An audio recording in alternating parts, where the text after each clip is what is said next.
എല്ലാവർക്കും നമസ്കാരം. ഞാൻ സംഗീത. കൊതിയാവന കിച്ചണിലേക്ക് വീണ്ടും എല്ലാവർക്കും സ്വാഗതം. എല്ലാവരും സുഖമായിട്ടിരിക്കുന്നു എന്ന് വിശ്വസിക്കുന്നു. ഞങ്ങളിവിടെ സുഖമായിട്ടിരിക്കുന്നു.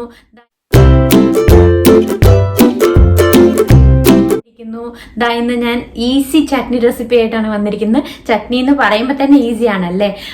ഇത് തട്ടുകട സ്റ്റൈലിൽ തേങ്ങാ ചട്നിയാണ്, ചുവന്ന തേങ്ങാ ചട്നിയാണ്.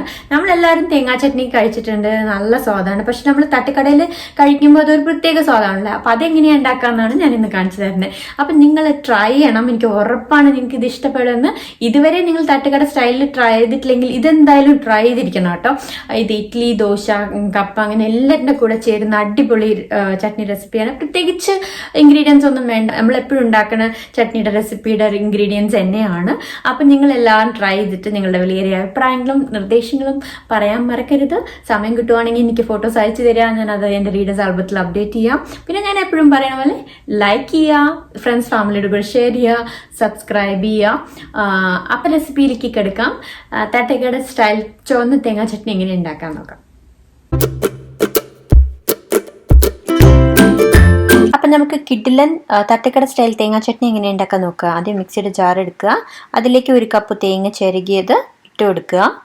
ഇതിലേക്ക് ഒരു 5-6 ചെറിയ ഉള്ളിയും കൂടി ഇട്ട് കൊടുക്കുക. പിന്നെ നമുക്ക് വേണ്ടത് ഇഞ്ചിയാണ്. ഒരു 1/2 ഇഞ്ച് ഇഞ്ചി എടുത്തിട്ട്, ഒരു ചെറിയ കഷ്ണം ഇഞ്ചി എടുത്തിട്ട് അത് ചെറുതായിട്ട് മുറിച്ചിട്ട് കൊടുക്കുക. ഇല്ലെങ്കിൽ നമുക്ക് ഒന്ന് അരിഞ്ഞ് കിട്ടാൻ പാടായിരിക്കും, അതാണ് മുറിച്ചിട്ട് കൊടുക്കുന്നത്. പിന്നെ കുറച്ച് കറിവേപ്പില വേണം, കറിവേപ്പില കുറച്ചിട്ട് കൊടുക്കുക. പിന്നെ വേണ്ടത് മുളക് പൊടിയാണ്. ഇത് 1.5 ടേബിൾ സ്പൂൺ മുളക് പൊടി ഇവിടെ യൂസ് ചെയ്യുന്നുണ്ട്. അത് കാശ്മീരി റെഡ് ചില്ലി പൗഡറാണ്. എനിക്ക് എരിവ് വേണ്ടാന്നുണ്ടെങ്കിൽ Kashmiri red chilli powder use ചെയ്യുക.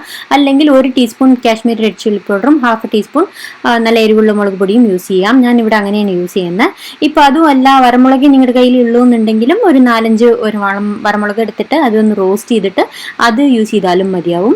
മുളകൊക്കെ അവനവൻ്റെ ആവശ്യാനുസരണം പോലെ യൂസ് ചെയ്യാൻ. ആവശ്യത്തിനുള്ള ഉപ്പിട്ട് കൊടുക്കുക. ഇനി ഇതിൽ കുറച്ച് വെള്ളം ഒഴിച്ചിട്ട് ആദ്യം ഒന്ന് അരച്ചെടുക്കുക. എന്നിട്ട് കുറച്ചും കൂടി വെള്ളം ഒഴിച്ചിട്ട് നല്ല പേസ്റ്റ് ആക്കി അരച്ചെടുക്കുക. ഞാനിത് ഒന്ന് അരച്ചെടുത്തിട്ടുണ്ട്, കുറച്ച് വെള്ളം ഒഴിച്ച് കൊടുത്തിട്ടുണ്ട്. ഇനി നല്ല പേസ്റ്റ് ആക്കി അരച്ചെടുക്കാൻ പോവാണ്.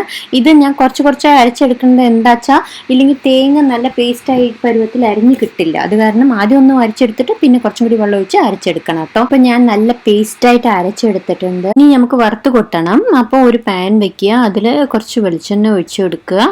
ഒന്ന് വെളിച്ചെണ്ണ ചൂടായതും അതിലേക്ക് കുറച്ച് കടുക്, ഒരു 1/2 ടീസ്പൂൺ കടുക് ഇട്ട് കൊടുക്കുക. അതൊന്ന് പൊട്ടി വരുമ്പോൾ നമുക്ക് ചെറിയ ഉള്ളി ഇങ്ങനെ റൗണ്ടായി മുറിച്ചത് ഒരു 3-4 ഉള്ളി മുറിച്ചത് ഇട്ട് കൊടുക്കുക. അത് നന്നായി വഴണ്ട് വരണം. ബ്രൗണായി വഴണ്ട് വന്നതും നമുക്ക് ഒരു 3-4 വറമുളക് ഇട്ട് കൊടുക്കുക. എന്നിട്ട് അതൊന്ന് ഫ്രൈ ആയി വന്നതും ഒന്ന് കുറച്ച് കറിവേപ്പിലയും കൂടി ഇട്ട് കൊടുക്കുക അതിൽ.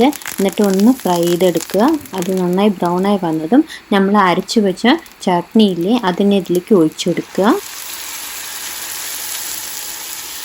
ഒന്ന് നന്നായി മിക്സ് ചെയ്ത് കൊടുക്കുക. ഇത് ഇപ്പോൾ നിങ്ങൾക്ക് ചട്നി തിക്ക് കൺസിസ്റ്റൻസി ആണോ വേണ്ടതെന്നുണ്ടെങ്കിൽ ഒരു 2 മിനിറ്റ് നല്ലോണം മിക്സ് ചെയ്ത് വഴറ്റിയെടുത്തിട്ട് ഒരു തള വന്നതും സർവിങ് ഡിഷിലേക്ക് മാറ്റാം. പൊതുവെ ഈ ചട്നി വെള്ളം കൺസിസ്റ്റൻസിയിൽ ഉള്ളതാണ് നല്ലത്, വെള്ളമായിട്ടുള്ളതാണ് നല്ലത്. അപ്പോൾ ഞാൻ ഇപ്പോൾ മിക്സി കഴുകിയ വെള്ളം ഇത്തിരി ഒഴിച്ചു കൊടുത്തിട്ടുണ്ട്. നിങ്ങൾ അല്ലെങ്കിൽ കുറച്ച് വെള്ളം ഒഴിച്ചു കൊടുക്കുക. എന്നിട്ട് ഒരു തള വരണ നന്നായി മിക്സ് ചെയ്ത് കൊടുത്തിട്ട് ഒരു തള വരണ വരെയും വെയിറ്റ് ചെയ്യുക. നമുക്ക് ഒരു തള വന്നതും ടേസ്റ്റ് നോക്കുക, ഉപ്പുണ്ടോ, ഉപ്പ് കുറവാണോ എന്നൊക്കെ നോക്കുക. ഉണ്ടെങ്കിൽ ഇട്ട് കൊടുക്കുക, കുറവാണെങ്കിൽ ഇട്ട് കൊടുക്കുക. ഇതിപ്പോൾ തള വന്നു. ഇനിയിപ്പോൾ ഇതിലേക്ക് നമ്മൾക്ക് കുറച്ച് വെളിച്ചെണ്ണയും കൂടി മുകളിലൊന്ന് ഒരു 2-3 തുള്ളി വെളിച്ചെണ്ണ ഒഴിച്ചു കൊടുക്കുക. എന്നിട്ട് 1 മിനിറ്റ് വെച്ചിട്ട് നമുക്ക് സർവിങ് ഡിഷിലേക്ക് മാറ്റാം. നമ്മുടെ കിഡിലൻ തട്ടുകട സ്റ്റൈൽ തേങ്ങാ ചട്നി റെഡി ആയിട്ടുണ്ട്. ഇത് അടിപൊളി റെസിപ്പിയാണ്. നിങ്ങൾ എല്ലാവരും ട്രൈ ചെയ്യണം കേട്ടോ. ഈ ചട്നി വളരെ നല്ല സ്വാദുള്ള ഒരു ചട്നിയാണ്. ഇതുവരെ നിങ്ങൾ ഈ സ്റ്റൈൽ ട്രൈ ചെയ്തിട്ടില്ലെങ്കിൽ എന്തായാലും ട്രൈ ചെയ്ത് നോക്കൂ. നിങ്ങളുടെ വിലയേറിയ അഭിപ്രായങ്ങൾ പറയാൻ മറക്കരുത് ട്രൈ ചെയ്താൽ. പിന്നെ ഞാനൊന്ന് ടേസ്റ്റ് ചെയ്ത് നോക്കട്ടെ.